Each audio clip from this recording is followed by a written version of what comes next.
Assalamualaikum warahmatullahi wabarakatuh. Sebelumnya, perkenalkan nama saya Oktayana Satri. Saya Agung Stan Pratama. Saya Belisa Putra. Kami dari kelompok 5 yang akan menjelaskan hasil artikel kami tentang realitas konflik dan konsensus di Indonesia. Berikut penjelasannya. Tujuan dalam penjelasan ini adalah untuk mengkaji tentang realitas konflik dan konsensus di Indonesia. Konsensus sangat berperan dalam realitas konflik yang terjadi di Indonesia untuk menghasilkan kesepakatan antar kelompok dan individu.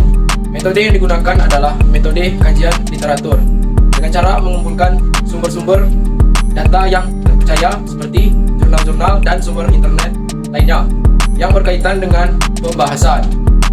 Penjelasan yang pertama yaitu fenomena konflik di Indonesia, kondisi aktual. Secara umum, konflik adalah peristiwa atau fenomena sosial di mana terjadi pertentangan atau pertikaian baik antar individu dengan individu, individu dengan kelompok, kelompok dengan kelompok, maupun kelompok dengan pemerintah. Menurut Wira Hadi Kusuma 2015, membicarakan konflik adalah sesuatu yang lumrah dan normal terjadi dalam masyarakat, khususnya dalam masyarakat multikultural, salah satunya yaitu di Indonesia. Hal ini terjadi karena sering bersinggungan dengan dimensi emosional sehingga kekerasan yang terjadi sering atas nama kebenaran. Menurut Kamus Besar Bahasa Indonesia atau KBBI mendefinisikan kondisi aktual menjadi 3 makna, yaitu yang pertama, betul-betul ada atau terjadi sesungguhnya. Yang kedua, sedang menjadi pembicaraan orang banyak atau tentang peristiwa dan sebagainya. Yang ketiga, baru saja terjadi, masih baru, tentang peristiwa dan sebagainya, masih hangat. Kondisi aktual merupakan istilah lain dari up to date atau kejadian yang terkini. Sebuah peristiwa baru bisa menjadi berita kalau kejadiannya masih baru atau hangat.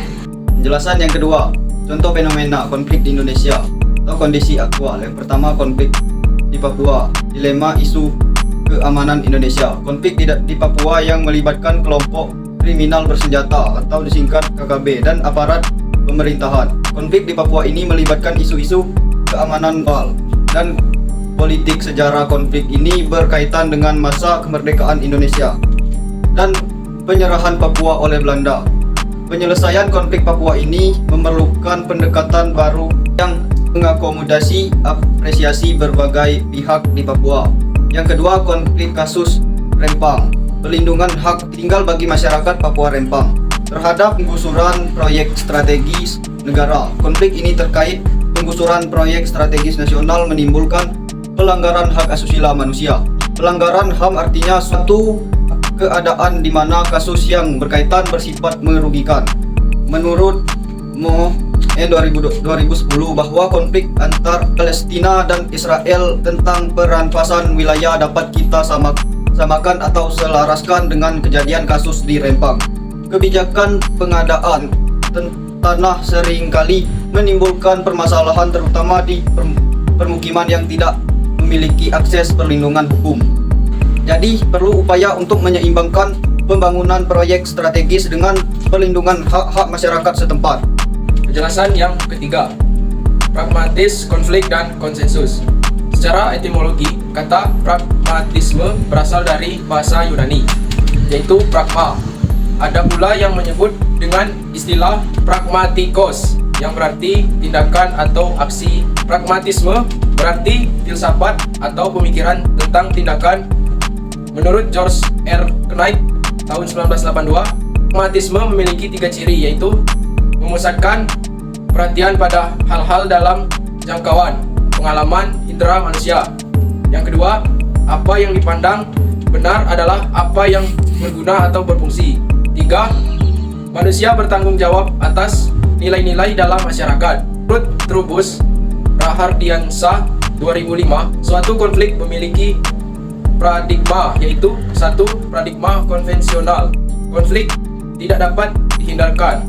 Konflik disebabkan oleh kesalahan manajemen atau penguasa. Konflik mengganggu organisasi dan menghalangi pelaksanaannya secara optimal. Kedua, kontemporer, konflik dapat dihindari. Kedua, konflik disebabkan oleh banyak sebab, termasuk karena struktur organisasi, perbedaan tujuan, perbedaan persepsi, nilai-nilai pribadi, dan lain sebagainya. Tiga, konflik dapat membantu atau menghambat pelaksanaan organisasi atau masyarakat dalam berbagai derajat. Kesimpulannya yaitu, pada hakikatnya konflik adalah benturan yang terjadi antara dua pihak atau lebih yang disebabkan karena adanya perbedaan kondisi sosial, budaya, nilai, sosial, dan kekuasaan, di mana masing-masing pihak memiliki kepentingan terhadap sumber daya alam. Kondisi aktual betul-betul ada atau terjadi dengan sesungguhnya, sedang menjadi pembicaraan orang banyak tentang peristiwa dan sebagainya. Contoh fenomena konflik di Indonesia dalam kondisi aktual yaitu konflik di Papua dan konflik di Rempang. Pragmatis itu sendiri berarti tindakan atau aksi. Pragmatisme berarti filsafat atau pemikiran tentang tindakan. Demikianlah penyampaian artikel tentang realitas konflik dan konsensus di Indonesia dari kami. Apabila ada kesalahan, kami mohon maaf. Akhir kata, wassalamualaikum warahmatullahi wabarakatuh.